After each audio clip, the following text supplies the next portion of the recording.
Alright, so pre-release 8 for update 6 is finally here, and here's everything you need to know. The biggest change is that now you can create traps, obstacles, and parkour challenges using entities with hard collision. Players can now stand on and be smoothly pushed by entities with hard collision.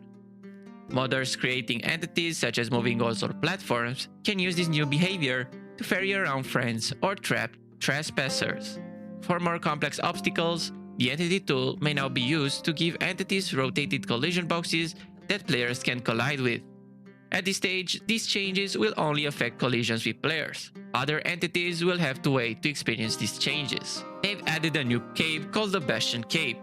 This new cape can only be obtained if you enable two-factor authentication for your Hytale account. The trigger tool was again updated to have a new time effect that can be used to set, pause, resume, or smoothly change the time of day over a duration. The effects may be applied to either everyone or just the player that caused the trigger. A no use always effect was also added that can be used to block the usage of blocks or entities within the volume. They also added some other effects such as not equal comparison options for tech conditions, item conditions, and player count conditions, at least, at most, more than and less than comparison options for tag conditions, and now multiple trigger volumes share the same display name.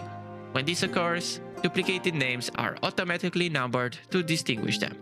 Trigger volumes now keep their effects lined up correctly when you paste or generate a rotated prefab. Spawn points and other volume effects will now rotate along with the prefab. The palette editor, color, and point building tools now have updated icons. There's also a new transparency algorithm to improve how overlapping transfer. This change currently only impacts Windows and Linux users. And of course, they fixed a bunch of bugs with combat movement, word generation, and some creative tool fixes. So yeah, pretty cool pre-release, but the main star is obviously the new blog post for Chapter 1. So if you want to know what Chapter 1 will bring to the game, please check out this video.